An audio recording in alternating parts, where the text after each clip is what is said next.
묵도하심으로 수요 사경회를 시작합니다. 여호와는 긍휼이 많으시고 은혜로우시며 노하기를 더디하시고 인자하심이 풍부하시도다. 내 영혼아 여호와를 송축하며 그의 모든 은혜를 잊지 말지어다. 내 생명을 파멸에서 속량하시고 인자와 긍휼로 관을 씌우시며 좋은 것으로 내 소원을 만족하게 하사 청춘을 독수리같이 새롭게 하시는 도다. 살아계신 하나님, 주의 말씀 듣기를 원합니다. 말씀이 우리를 새롭게 하시고 말씀을 통하여 회복되게 하여 주시고 말씀을 통해 주시는 메시지로 다시금 사명을 붙잡게 하옵소서. 예수님의 이름으로 기원하옵나이다. 아멘. 찬송가 523장 어두운 죄악길에서 같이 찬송합니다.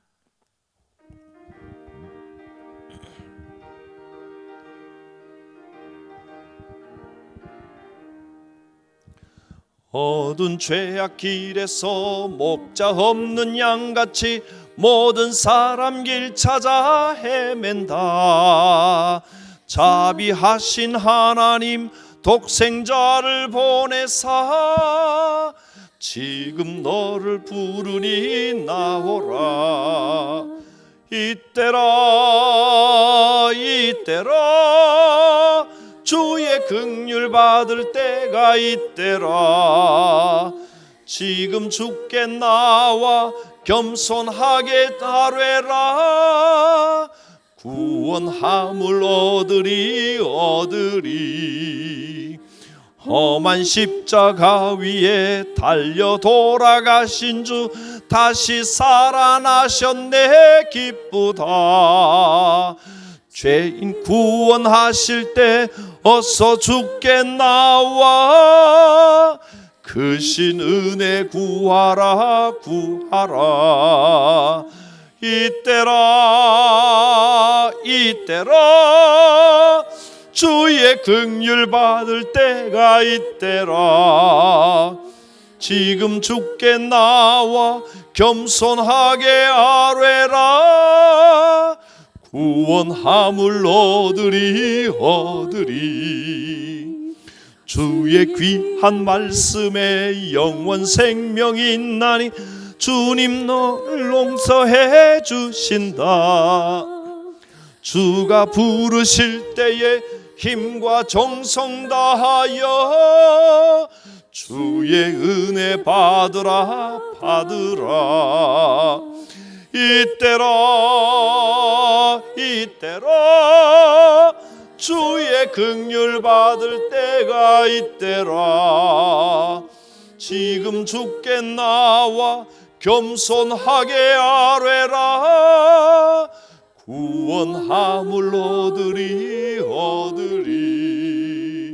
세월 빨리 흐르고 세상 친구 가는데 너의 영혼 오늘 밤 떠나도 주의 구원 받으면 천국에서 영원히 주와 함께 살리라 살리라.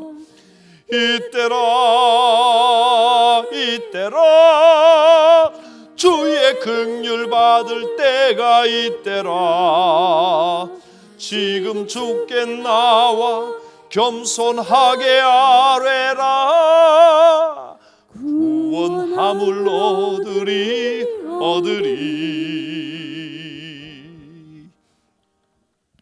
성경 말씀 봅니다. 오늘의 본문은 출애굽기 19장입니다. 출애굽기 19장 1절부터 6절까지.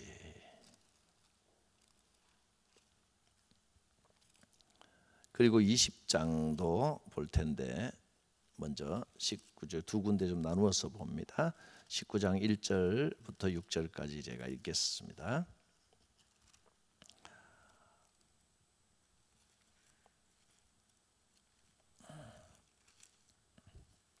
이스라엘 자손이 애굽 땅을 떠난 지 3개월이 되던 날 그들이 시내 광야에 이르니라. 그들이 르비딤을 떠나 시내 광야에 이르러 그 광야의 장막을 치되 이스라엘이 거기 산 앞에 장막을 치니라. 모세가 하나님 앞에 올라가니 하나님께서 산에서 그를 불러 말씀하시되 너는 이같이 야곱의 집에 말하고 이스라엘 자손들에게 말하라. 내가 애굽 사람에게 어떻게 행하였음과 내가 어떻게 독수리 날개로 너희를 업어 내게로 인도하였음을 너희가 보았느니라. 세계가 다 내게 속하였나니 너희가 내 말을 잘 듣고 내 언약을 지키면 너희는 모든 민족 중에서 내 소유가 되겠고 너희가 내게 대하여 제사장 나라가 되며 거룩한 백성이 되리라. 너는 이 말을 이스라엘 자손에게 전할지니라. 아멘. 또 20장 4절에서 6절입니다. 20장은 십계명이 기록되어 있는 장이죠.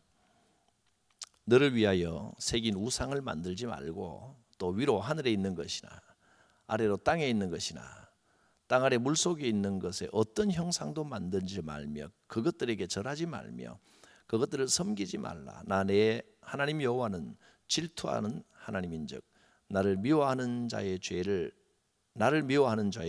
갚되 아버지로부터 아들에게로 4대까지 이르게 하거니와 나를 사랑하고 내 계명을 지키는 자에게는 1000대까지 은혜를 베푸느니라. 아멘. 자, 이제 출애굽 여정의 절반까지 왔습니다.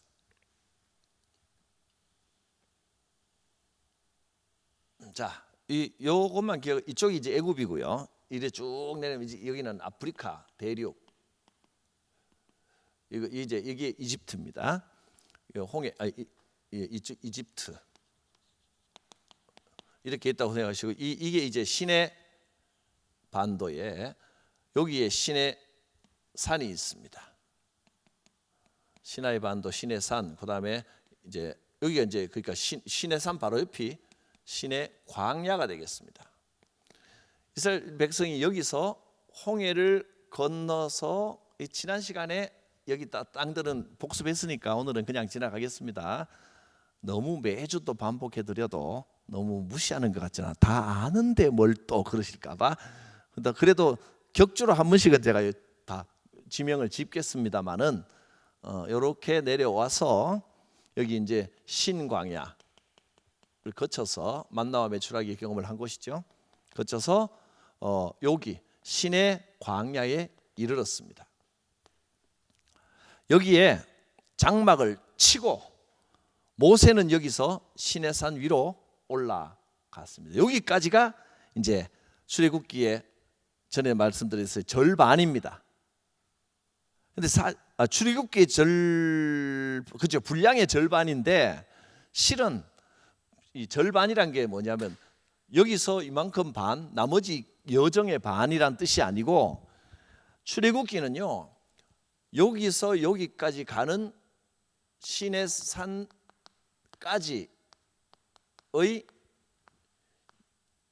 여정, 시내산까지 가는 여정, 이게 반입니다.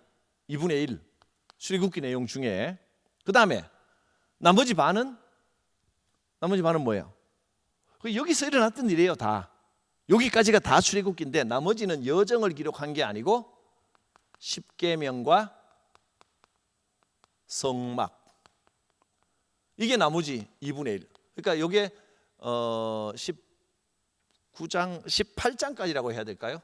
1부터 18장까지는 애굽에서부터 시내산까지 가는 여정이 18장까지, 나머지 19장부터 40장까지는 십계명과 성막, 이게 딱 출애굽기입니다. 이것이 출애굽기 내용.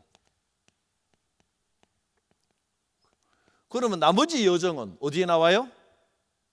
민수기에 나오는 거죠. 민수기. 이해를 하셨겠죠? 예. 그러면 이스라엘 백성이 여기까지 오는데 얼마가 걸렸다고요? 3개월이 걸렸다고 그랬습니다. 3개월, 3달 걸렸습니다.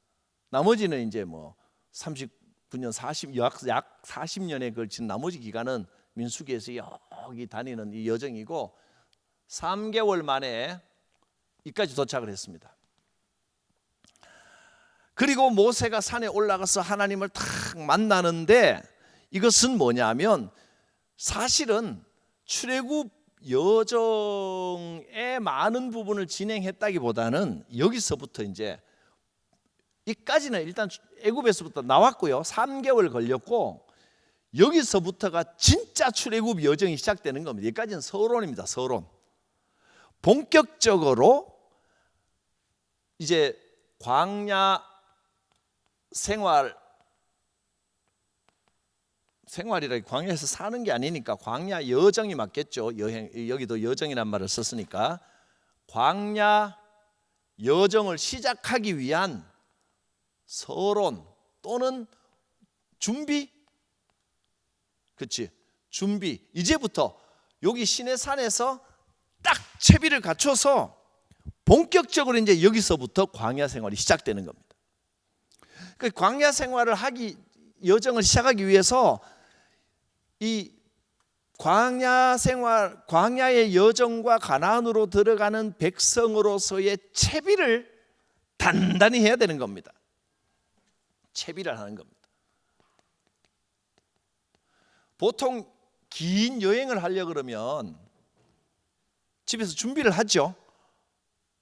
우리는 며칠만 특히 여자분들은 참 여행 갈 때는 꼼꼼하시더라고요. 다 똑같은 건 아니지만 남자 여자 특성이 또 안 그런 게 전반적으로 보면 저 같은 경우는 여행 준비하는 게 굉장히 좀 피곤합니다. 그래서 옷가지 몇 개 사들고 아무렇게나 양말 몇 개, 속옷 몇 개 집어넣고 옷 몇 개 집어넣어 갖고 그냥 일단 별로 계획 일단 떠나봅니다. 가다가 하루 더 이렇게 머물러 올 때도 있고 마음 가는 대로 바람 가는 대로 가는 여행을 좋아하는데 여자분들은 여자를 제가 다 아는 건 아니고 이제 제가 제일 잘하는 여자 한 명만 예를 들어 누구라고 말은 안 하겠습니다만은 이분은 여행을 가면 꼼꼼하게 여정이 미리 계획되지 않으면 어디 가서 심지어는 표는 어떻게 사고 예매는 어떻게 되고 그다음에 가서 잠잘 때는 하고 어디 갈 때는 아이고 짐 꾸리는데 나는 그거 보면 공부를 그렇게 했으면 서울대 가겠더라고. 야, 여행하는데 준비가 그게 이제 사실은 또 한편에서 보면 어떤 분들은 그렇게 여행 준비하는 게 더 즐거운 것 같기도 하더라고요. 그러니까 여행을 하는데 제가 그걸 지켜보면서 여행 그 여자분들은 그렇잖아요. 우리는 여행 가서 남자들은 보통 아무거나 입는 게 여행의 맛을 느낍니다. 아무 옷이나 입고 다니는 멋있는 여자분들은 여행 가면 더 이쁜 옷 골라 입대요. 옷 이쁜 옷 입고 거리를 싹 이렇게 다니는 걸 굉장히 즐거워하시더라고요. 이것도 물론 남녀 성 차별이 아닙니다. 이건 그냥 특성을 이야기하는 겁니다. 100% 그런 건 아니고 좀 차이는 있지만 대개 여자분들은 여행 가면 우리는 남자들은 이 생활 속에서는 모자를 써도 멋있는 거 골라 쓰고 하는데 여행 갈 때는 아무거나 탁 덮어 쓰고 다니는 게 그게 좀 자유롭고 좋은데 여자분들은 모자도 챙 달린 거 싹 이런 거 쓰고 이게 그렇게 다니고 그런 맛인 것 같아요. 여행 준비도 이 여정의 아주 중요한 부분. 어쩌면 여기서는 그렇게 보면 준비를 제대로 하는 게 맞는 것 같아요. 여행 채비를 잘 하고 특히 여행 갈 때 어떤 스타일인지 간에 이건 중요할 건 이제 내일부터 이제 출발한다. 오늘 마음가짐을 단단히 하는 것이 아주 중요한 부분인 것 같아요. 마음가짐을 단단히 하는데 하나님께서 이스라엘 백성에게 너희가 이 40년의 광야 여정을 시작하기 위해서 지금부터 잊어서는 안 되는 본격적인 여행을 시작하면서 잊어서는 안 되는 가장 중요한 것을 오늘 여기서 알려주겠다 하시는 겁니다. 그게 뭐냐? 첫째, 본문을 볼까요? 1절 시내 광야에 이르르고 2절 이제 지난주에 우리가 그 아말렉 전쟁을 지난주 했나요? 아말렉 전쟁은? 그렇죠. 이드로를 했고 지난주에 그 르비딤 쪽 그쪽에서 이제 떠나서 시내 광야에 이르고 장막을 치고 그 다음에 하나님께서 모세를 시내 광야에 도착하자마자 모세를 불러서 가서 이스라엘 백성들에게 이걸 단단히 전해라. 단단히 전해라. 뭐라고 전하라고 하십니까? 4절 보겠습니다. 내가 애굽 사람에게 어떻게 행하였음과, 그러니까 애굽 여기서 무슨 일이 일어났는지 너희가 기억하지? 이 말입니다. 또 내가 어떻게 독수리 날개로 너희를 업어 내게로 인도하였음을 너희가 보았느니라. 여기서 이까지 너희가 어떻게 왔는지, 홍해를 건너고 여기서 그 쓴물을 단물로 만들고 또 그 전쟁에서 이기고 만나와 메추게를 주고 이 경험들을 이 짧은 동안에도 많은 경험을 했습니다. 어떻게 여기까지 왔는지 잊어버리지 말라 하는 겁니다. 하나님께서 내게 어떤 일을 행하셨는지 잊어버리지 말라. 기억하라. 신앙에 하나님께서 요구하시는 신앙의 첫 번째는요, 기억하라입니다. 기억하라. 하나님이 행하신 일을 기억하라. 첫째, 기억하라. 여러분 기억해야 됩니다. 잊어버리지 말라.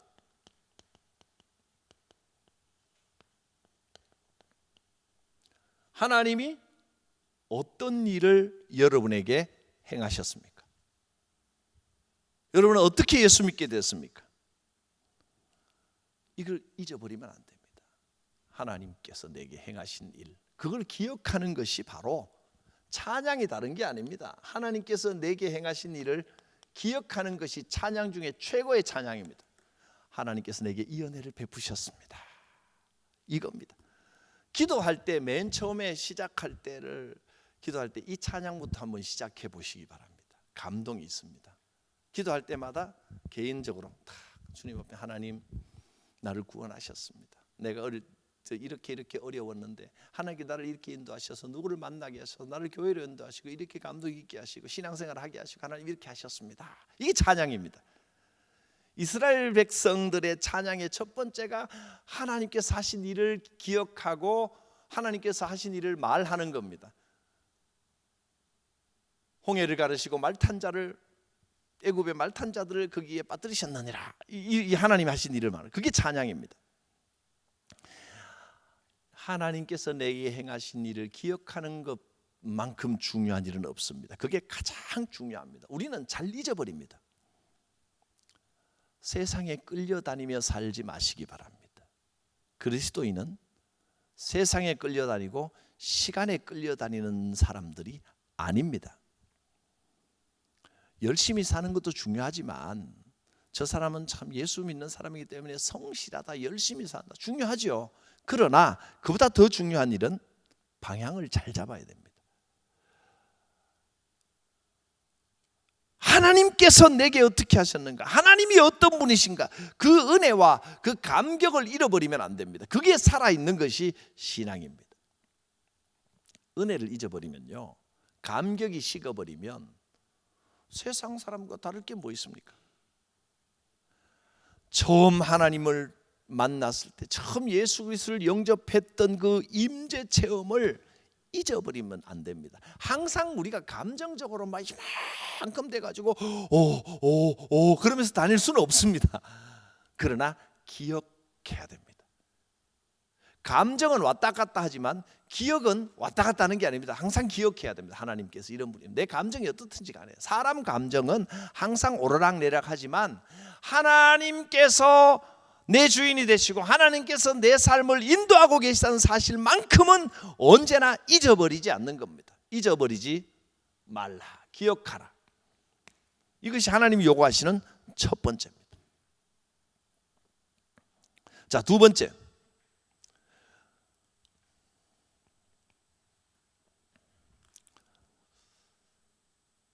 5절과 6절에 하나님께서 이스라엘 백성을 출애굽하게 하신 목적 이유가 나옵니다. 왜 하나님께서 이스라엘 백성들을 건지셨을까요? 5절을 보겠습니다. 세계가 다 내게 속했다. 너희가 내 말을 듣고 내 언약을 지키면 너희가 잘해라. 그러면 내가 이렇게 만들려고 한다. 어떻게 만들려고 해요? 모든 민족 중에서 내 소유가 되게 하겠다. 내 소유, 하나님께 되는 겁니다. 하나님 것이. 율법을 십계명을 주셔서 율법을 지키라 했는데 율법을 지키라는 이유가 율법을 주셔서 이제 뒤에 가면 율법이 이제 20장부터 바로 십계명 율법이 나오는데 율법을 주셔서 너희가 율법 잘 지키면 좋잖니? 착하게 살아야 돼. 그래서 율법을 주신 게 아니에요. 율법을 지키면 이걸 말씀을 잘 듣고 언약을 지키면 어떻게 돼요? 하나님께 되는 겁니다. 우리가 하나님 소유가 돼요.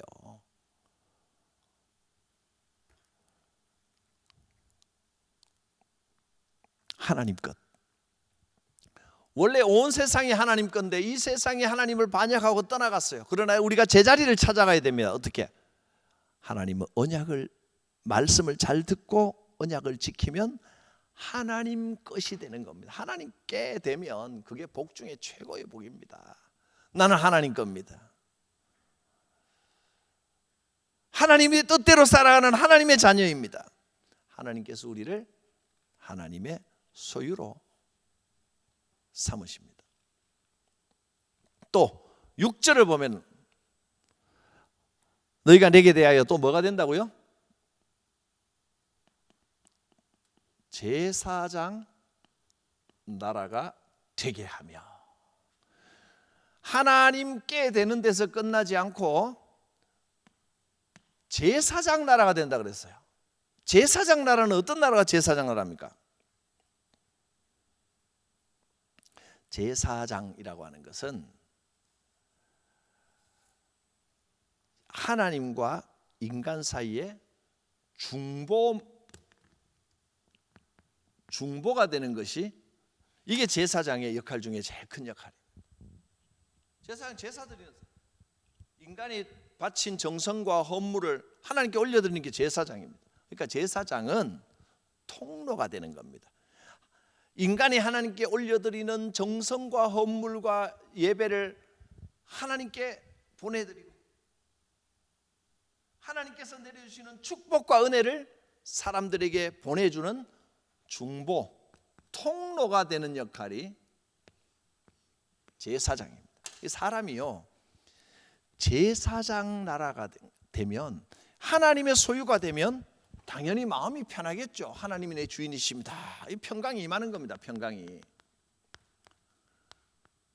제사장 나라가 되면 뭐 여러 가지로 표현할 수도 있겠습니다만은 제 식으로 표현하겠습니다. 뭐가 하나님의 소유가 되면 평강이 오고 제사장 나라가 되면 뭐가 임할까요?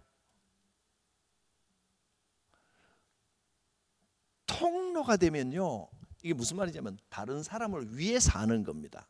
내 자신만을 위해 사는 게 아니고 인생의 가장 큰 복은 제사장 사명을 감당하며 살 수 있는 게 제일 큰 복인데, 왜냐하면 제사장 나라로 살면 충만한 보람이 생깁니다. 내가 뭔가 남을 위해서 뭔가 해주고 나면 뿌듯하거든요. 그건 내가 남의 걸 뺏어서 많이 가지는 것보다 내가 있는 것을 남에게 줄 때 기쁨, 뿌듯한 보람, 그만한 선물이 없습니다. 통로가 되면, 똑같은 사명을 감당하면서 통로가 되면 뿌듯합니다. 여기도 하나 더 쓰죠. 기억하게 되면, 하나님을 항상 기억하면 여기는 성장이 있습니다. 성장. 자랍니다. 하나님이 하신 일을 기억하면 영적으로 자라고, 하나님과 관계가 더 가까워지면서 자라고, 기억하면 할수록 우리의 영이, 신앙이 성장하게 되어 있습니다. 일종의 훈련입니다. 기억하는 훈련이 최고의 훈련이에요. 인간이 만든 무슨 교재를 가지고 주제별로 뭐를 공부하고 그래서 성장하는 것도 물론 있겠지만, 그것보다 가장 큰 성장은 성경에 말하는 대로 기억하면, 잊어버리지 않고 주님께서 내게 베풀어 주신 그 은혜, 내 인생을 어떻게 인도하셨는지를 생각하면 할수록 성장하는 겁니다. 성장. 하나님 소유가 되면, 하나님이 내 주인이십니다 그러면 항상 내 안에 평강이 있습니다. 이 평강은 세상이 주는 것과 같지 아니하니라. 달라요. 세상이 무슨 안마의자 앉아서 편안한 거는 몸 편안한 거고,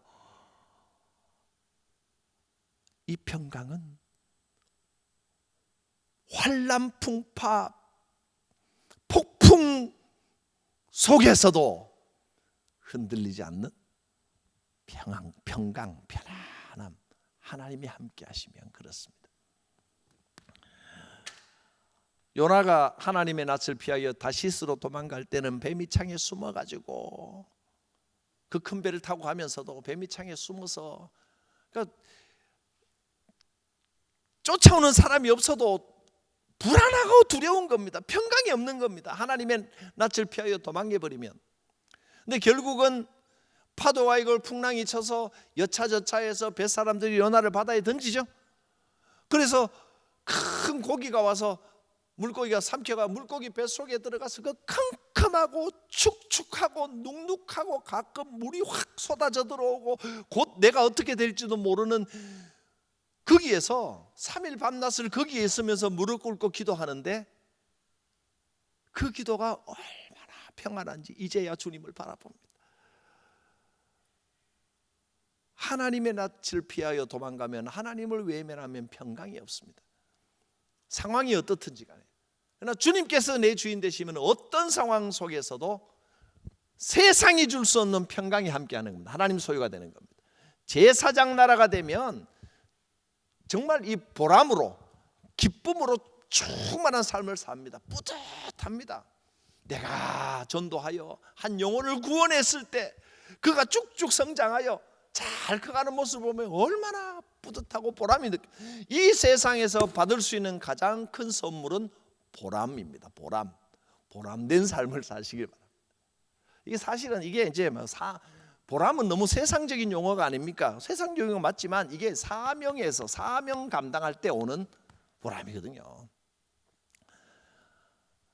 그 다음에 또 6절 뒷부분에 뭐가 된다고요? 거룩한 백성이 되리라.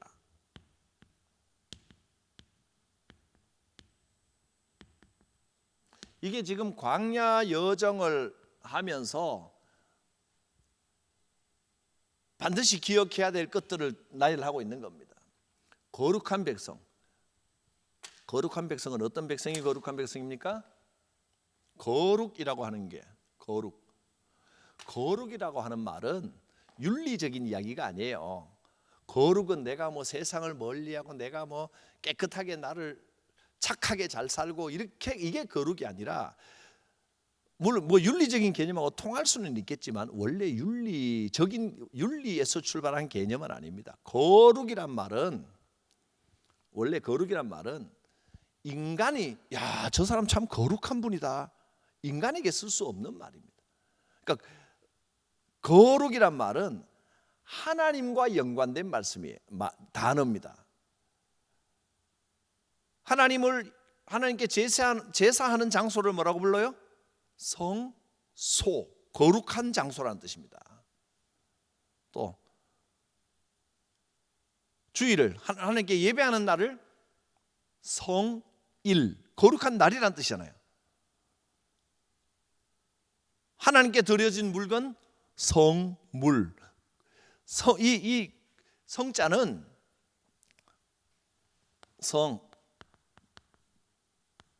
이거 어떻게 쓰죠? 맞네. 하도 오랜만에 한번 쓰니까. 예, 이 거룩할 성자는 하나님과 연관된 용어입니다. Holy.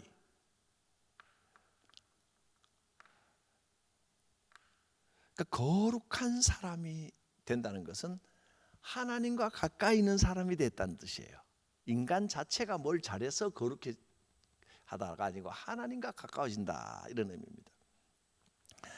너희가 내게 대하여 제사장 나라가 되고 세상을 축복을 전하는 사람이 되고 참 보람 있는 삶을 살게 되고 또 거룩한 백성이 되리라. 하나님과 가까워지는, 그러니까 하나님과 가까워진다는 게 늘 사명을 기억하고 살아가는 겁니다. 사명을 잊어버리지 않고 하나님과 관련돼서 살아가는 겁니다.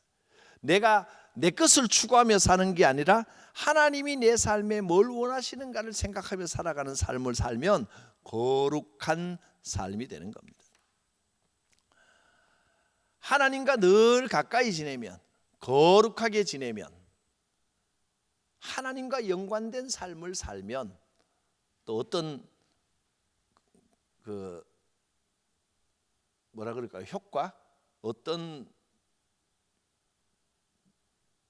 축복, 유용, 어떤 열매, 뭐 이런 게 있을까요? 하나님을 기억하고 찬양하면 우리의 영이 쭉쭉 자라는 게 느껴지고 자라게 되고, 내가 하나님 것입니다, 하나님의 소유됨을 고백하면 할수록 평강이 옵니다. 이걸 자꾸 이게 사실 광야 여정, 광야 생활의 40년이라는 것이 우리 인생을 비유하잖아요. 그럼 우리 인생 살아가면서 지금 인생에 있어서 잊어버리지 말고 항상 훈련하며 다짐해야 될 것이 오늘 이 네 가지라는 것입니다. 내가 하나님의 소유, 내가 날마다 성장, 내 영이 성장하고 내 영분의 영혼육이 날마다 성장하고 있으면 참 행복하거든요. 정체되어 있다고 느껴지면 답답합니다. 뭔가 좀 허망하고 그렇습니다. 그런데 성장함을 느끼면 참 행복해집니다. 어쩌면 인생을, 광야 같은 인생을 행복하게 살아가기 위한 준비, 또 그런 비법, 그것을 오늘 말씀해 주고 있는 거라고 볼 수 있습니다. 내가 하나님의 소유입니다 라고 하면 마음에 깊은 평강이 임하고, 제사장 나라, 나는 하나님 뜻에 따라 다른 사람을 위하여 사는 사람이다 라고 살면 보람 있어, 하루가 뿌듯해요. 얼마나 행복하겠어요. 거룩한 삶이란, 거룩한 백성입니다. 거룩이란 말은 제가 이 앞에 미리 이제 사명이란 말을 써서 좀 지웠는데 이게 바로 사명입니다. 사명을 잊어버리지 않고 하나님과 함께 내 인생의 모든 것은 하나님과 연관돼서 하나님께서 주신 어떤 그 사명을 감당하면서 살아가는 것이다, 이렇게 연관이 되면 그 삶이 거룩해지는 겁니다.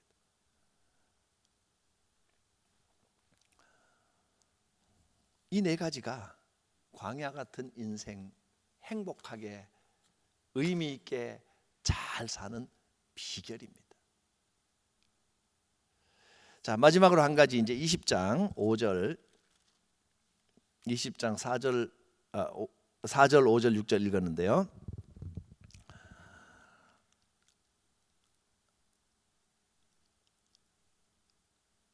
제 2계명에 대한 말씀이죠. 제 1계명하고 2계명하고 혼돈하는 분들이 많습니다. 제 1계명은 너는 나 외에 다른 신을 두지 말라.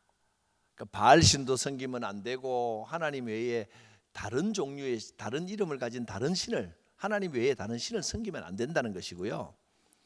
둘째 계명은 이것이 하나님이다 그러면서 하나님을 형상으로 만들지 말라는 겁니다.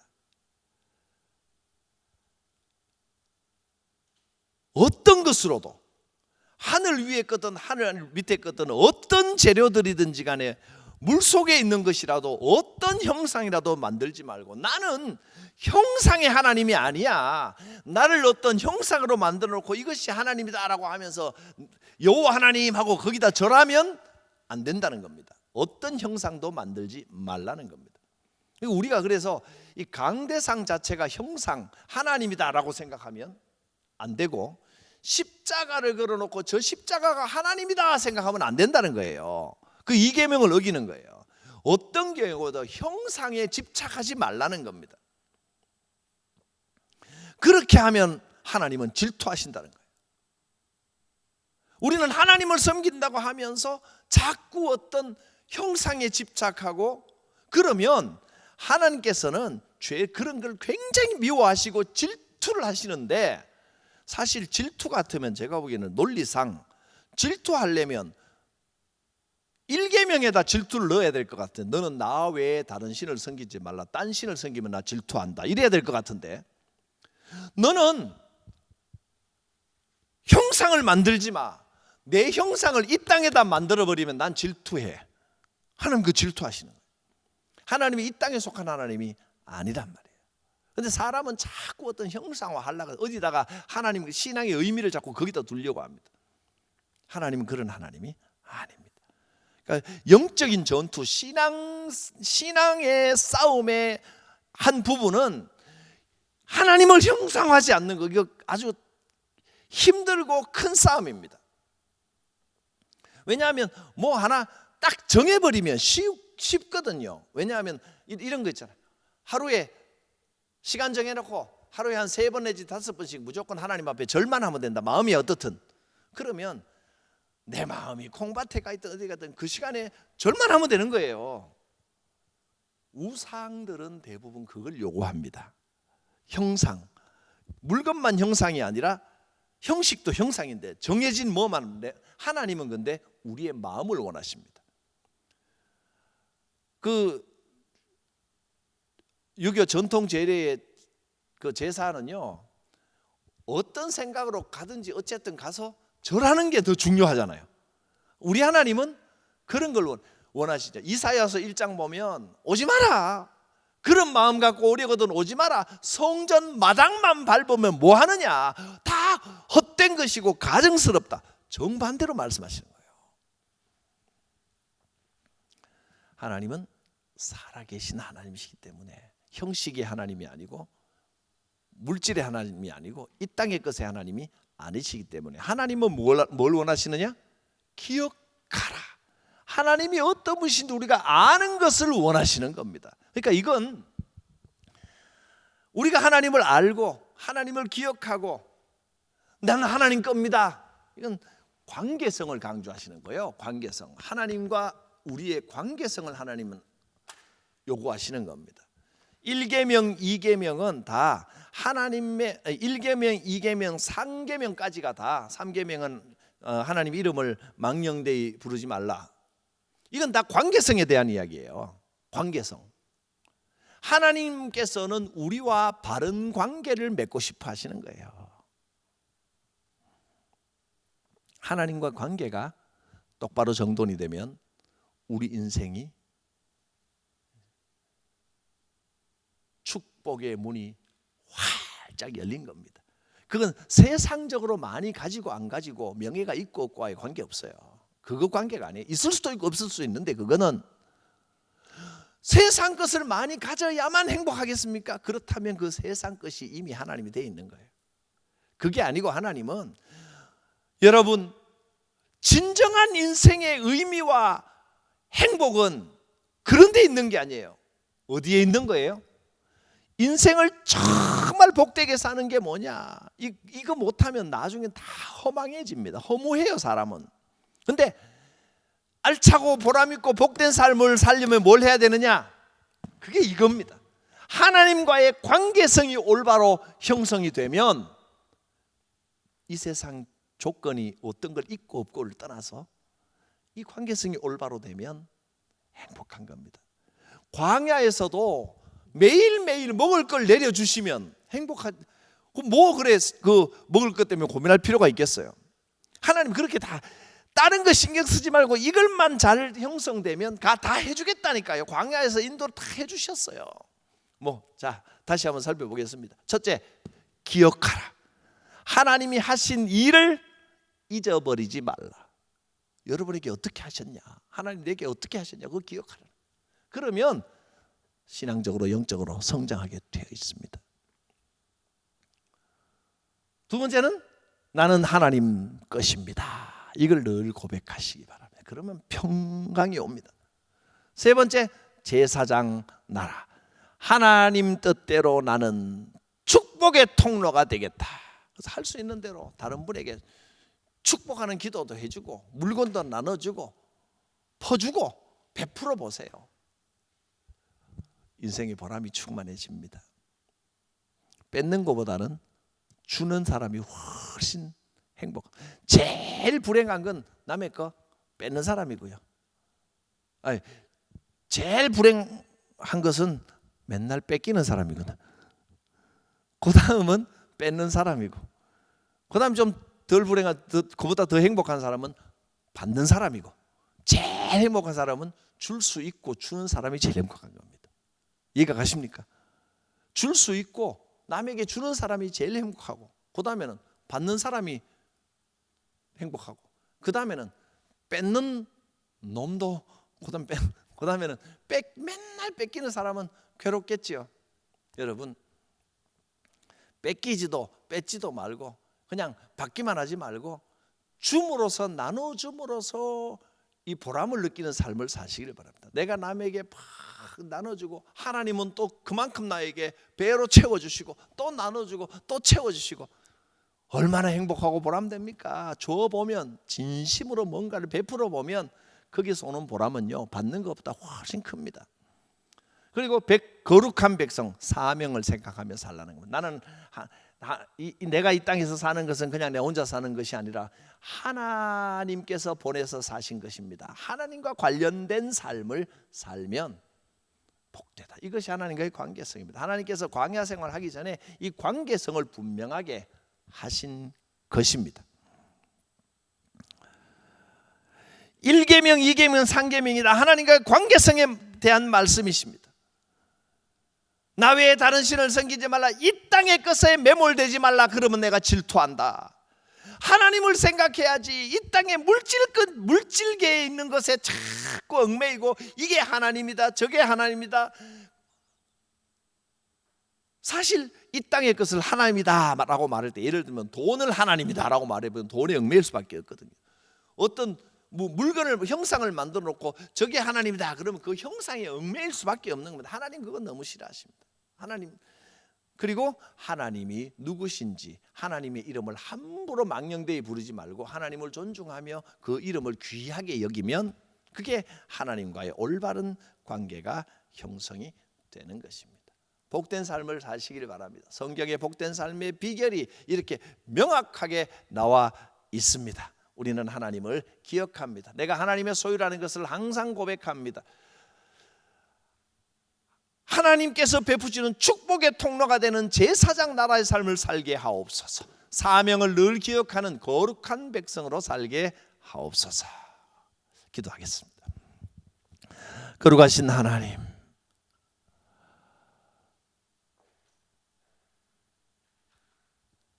우리 인생에 살아가야 할 길을 이렇게 명확하게 알려 주셨는데 우리는 이제 세상 것을 쫓아 방황하지 않게 하시고 하나님과 분명한 관계를 맺고 하나님께서 내게 베풀어 주신 이 은혜를 잊지 않고 기억하며 하나님의 소유된 백성으로서 세상을 향하여 축복을 선포하고 베푸는 제사장 나라가 되게 하옵소서.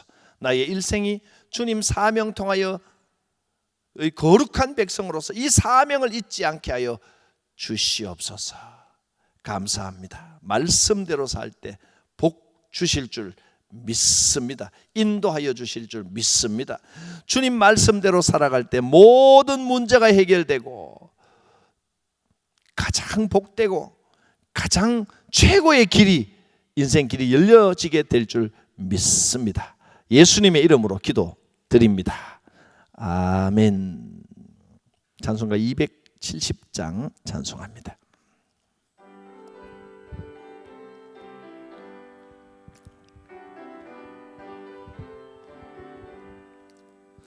변찮는 주님의 사랑과 거룩한 보혈의 공로를 우리 다 찬양을 합시다.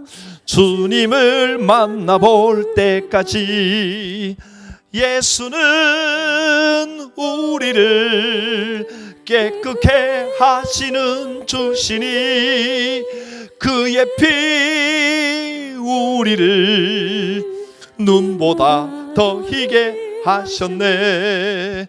우리를 깨끗게 한 피는 건강한 생명의 물일세. 생명의 구원을 받은 자 하나님 찬양을 합시다.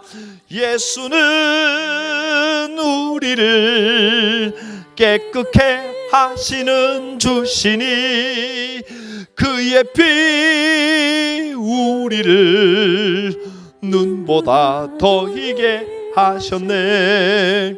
주님의 거룩한 보혈을 날마다 입으로 간증해 담대히 싸우며 나가세. 천국에 들어갈 때까지 예수는 우리를 깨끗게 하시는 주시니 그의 피 우리를 눈보다 더 희게 하셨네. 십자가 단단히 붙잡고 날마다 이기며 나가세. 머리에 면류관 쓰고서 주 앞에 찬양할 때까지 예수는 우리를 깨끗게 하시는 주시니 그의 피 우리를 눈보다 더 희게 하셨네. 아멘.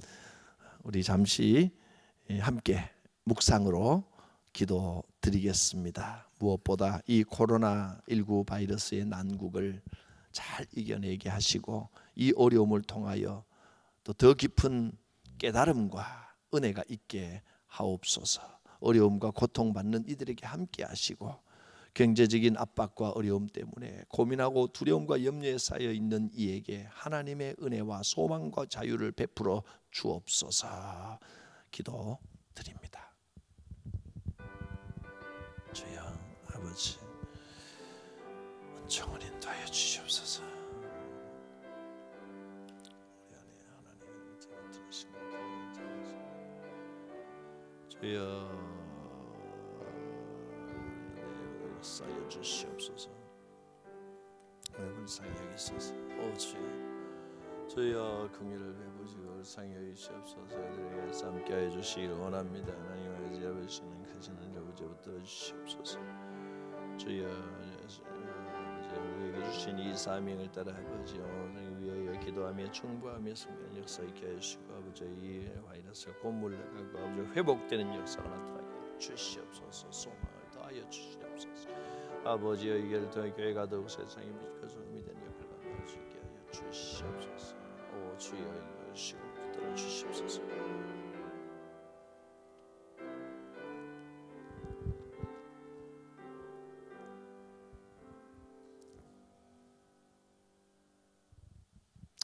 사랑이 많으신 하나님, 오늘 주신 말씀대로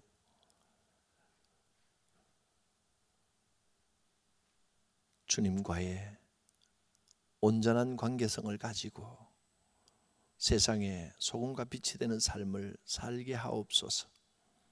하나님께서 내게 베풀어 주신 이 구원의 은혜와 날마다 인도하시는 인도하심과 세상을 방황하는 나를 기다려 주시고 인내하시고 참아 주시는 그 한량없는 사랑을 기억하게 하옵소서. 나는 하나님의 소유입니다. 하나님께서 인도하심을 고백합니다. 평강 주옵소서. 하나님의 축복을 온전히 세상에 선포하고 전파하고 하나님 주신 이 복을 나누는 삶을 살며 보람으로 충만한 삶이 되게 하여 주시옵소서. 사명 잊지 않고 주의 사명 따라 살아가는 복된 삶이 되게 하옵소서. 오 주님, 코로나 재난 상황에서 고통받는 이들을 기억하여 주시고 긍휼을 베풀어 주시옵소서. 이 사태가 속히 수습되고 이 암흑의 고통을 속히 빠져나가게 하시고 하나님께서 계획하시고 인도하시는 뜻이 무엇인지를 깨닫게 하시고 회복되는 역사가 있게 하시며 이 어려움 중에 교회가 우리 교회와 또 전국의 교회와 전 세계의 교회들이 해야 할 일을 사명을 올바로 찾아 감당하게 하여 주옵소서. 위로와 소망의 하나님께서 어려움 중에 있는 이를 손 잡아주시고 붙들어 일으켜 주실 줄 믿습니다. 우리를 구원하신 구주 예수 그리스도의 구원의 은혜와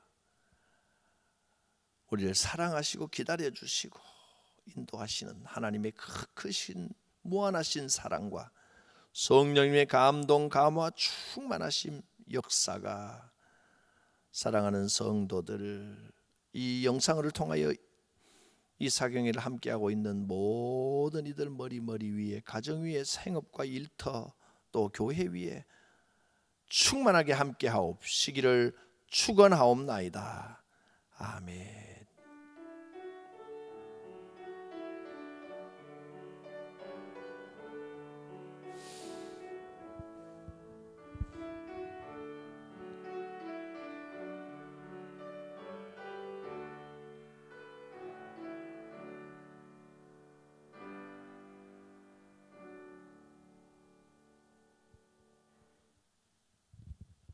감사합니다.